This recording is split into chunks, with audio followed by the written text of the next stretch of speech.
Social workers don't make money. They work long hours, long days. They don't get a lot of vacations. They make below the poverty wages. People, you probably heard this over and over and over again every time you tell somebody that you want to be a social worker. Believe me, I've been there. I have heard it. I have heard it up to here. It is a lot to take in. It is stressful, you know. As a teacher, I get the summers off, and that's a good perk. I get holidays off, and that's a good perk. But the stress is there. And I'm sure that whatever career you're changing from to become a social worker, you probably have stability or familiarity, at least, in that career. So the courage to change, having the courage to want to change from that career into social work, that's huge. That it takes a lot of strength. It takes a lot of, courage to want to leave something that you're familiar with, even if it's stressful, to want to become a social worker. So for that, I want to say kudos to you for taking chances and not giving up. But how do you address those comments when you keep hearing them over and over? When you tell someone you want to be a social worker, they immediately think, oh, you're going to work in CPS. You're going to take people's children away. You're going to be all about it. They think social work is all about family, child and human services, family services, and things like that. That's not all a social worker does. We're not there to take people's children away. In fact, I don't want to work in CPS at all. My goal as a social worker is to become a therapist in the future, a licensed clinical social worker. Your goal might be working in non-profit. Your goal might be a hospital social worker. Your goal might be to work in school social work. There's so many different aspects of social work that people don't know about. It's because all we've seen in the news are CPS workers and, separating family, all the horror stories of overwork and underpaid social workers. That's what is ingrained in people's minds. That's why they think that every time someone wants to become a social worker, they automatically think CPS. But that's not true. I have dealt with that discouragement for so long, to the point where I stopped telling people that I want to be a social worker. When they ask me, oh, what are you changing your career into? I just say, oh yeah, I'm going to become a therapist. That to them sounds nice. Like, oh, that's good. You're positive. You're helping people. But what they don't know is therapists are licensed clinical social workers, not just licensed marriage and family therapists or mental health counselors. We're also social workers too. So I started doing that. Well, how do you deal with the negativity? That's a good question. I'm still figuring it out as I go. So here are some ways that I deal with the negativity when someone starts to discourage my future goals as a social worker. I tell them this, every work has stress, but you have to figure out what kind of stress you would rather deal with. For you, it might be dealing with stress in your business. It might be dealing with the stress of working for whatever boss in whatever sector you choose. That's fine, But I choose the stress of this career because I know I will be good in this career. I am great with helping people. I am very empathetic. I've always wanted to be in the helping profession, and this is the path I chose. And I leave it at that. That's even if I go into further explanations. Another way you can deal with this negativity is to just say, this is the career I chose and I don't have to explain it to anybody. And then you go ahead with your day and don't have to explain it at all. It's nobody's business why you chose this career path. And people are so filled with discouragement. I find that those who are trying to discourage you from this career are people who have no courage in their own life to pursue the paths they've always wanted. I had one particular person in the place I live when we were having a conversation, and I told him about my future career goals, and he was so concerned for me. He said, I am making a big mistake. I'm leaving my job as a teacher and I'm going to pursue social work. I'm making a horrible mistake. I'm giving up all these benefits, blah, blah, blah. And he was super concerned, and I didn't understand why. And then his wife messaged me later on, hours later, because she heard about what I was going to do, and she was also very concerned as well. And then it was later on Days later, I saw him again and I started to talk to him. That's when I found out that he works in the court system as a court stenographer. And of course, all he's surrounded by are people in the, either seeking justice, as whatever it is, people in the court system, criminals and prosecutors and lawyers and judges and stenographers and social workers who come there to represent their clients in court, usually family court, either to split families apart or whatever it is. So in his mind, social work is all about family court and all the stress of family court and the children that are brought in front of a judge because of family court issues, whatever it is, So he already had a negative misconception about social workers in his mind. That's why he was so worried that I was leaving this career to choose this, because I was going to end up as the same overworked and overstressed social workers that he saw on family court. And when I finally got to the bottom of it, it made sense. That's why I said I'm going to be a very good therapist, because I'm good at getting to the bottom of things. I'm good at talking to people and trying to figure out what the underlying issue might be and not taking things personally and really trying to be objective and dig deeper. Anyway, enough about me.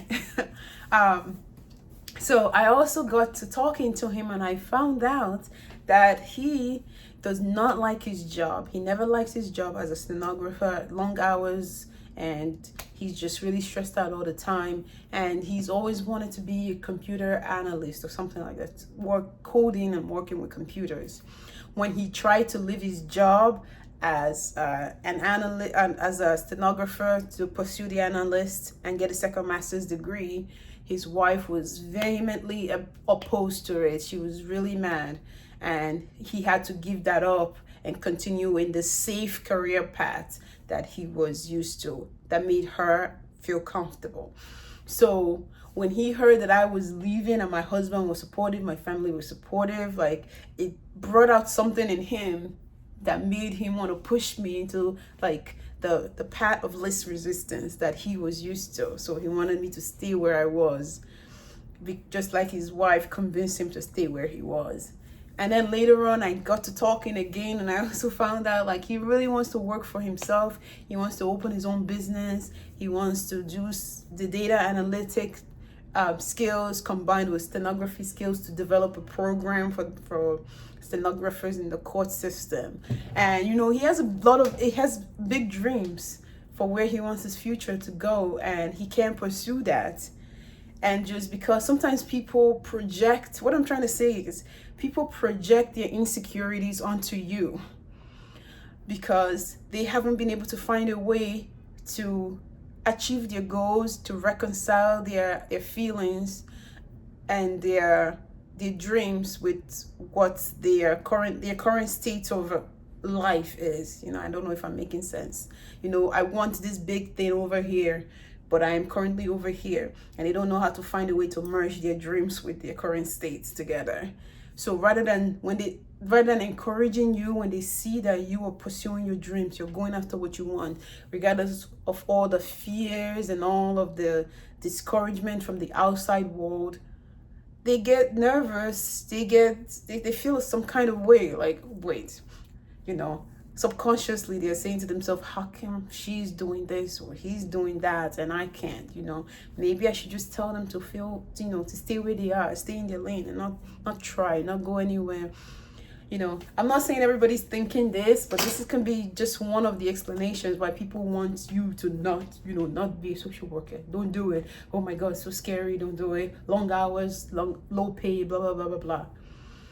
People shouldn't be talking about things that they know nothing about. If you've never worked as a social worker, if you've never explored all of the different pathways of social work, then how are you qualified to tell someone not to do something when you've never done it yourself?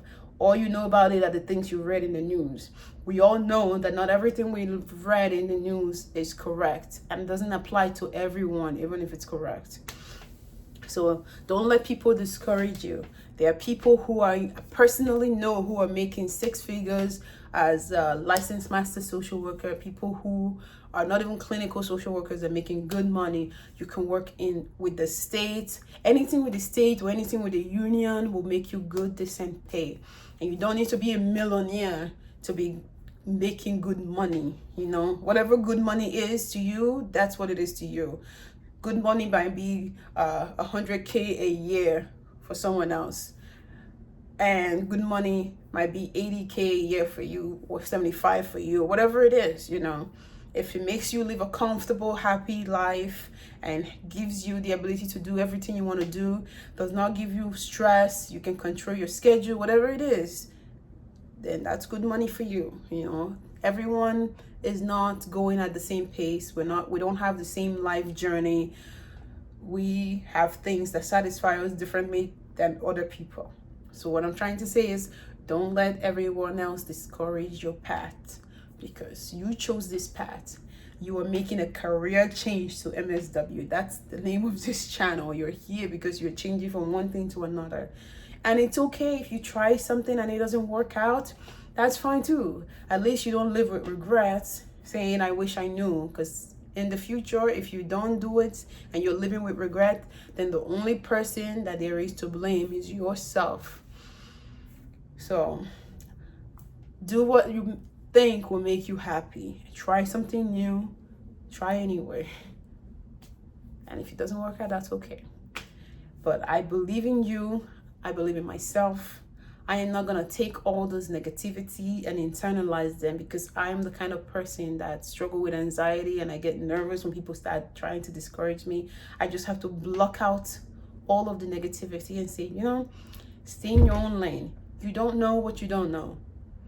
Stop trying to advise me about something that you've never experienced, because why should I take your word for it? You don't even know what it's like to be a social worker. So you're not qualified to speak on this. Okay? And if there are other ways that you encourage yourself to continue on this career journey, even with all the negativities out there, please comment below. Try to encourage other people who are watching this video not to give up, just like you are not giving up and I am not giving up.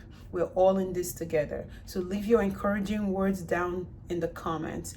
And if you know someone who's making good money, I'm going to put it in quote, good money, because it's different for everybody, and you know someone who's living a comfortable life as a social worker and they're happy with the career path that they chose, leave their not their information, but leave their story in the comments. You know, what kind of social work are they doing, what kind of hours do they work, and what kind of pay do they make per year. If you're comfortable, tell us what kind of good money they're making. We want to build a community that encourages one another, and I'll be very grateful for you being a part of it and participating. And for the algorithm's sake, so that everybody else can find this video, please leave a like, thumbs up, comment, whatever it is to make the algorithm push this video further. I appreciate you for listening, and I'll see you next time.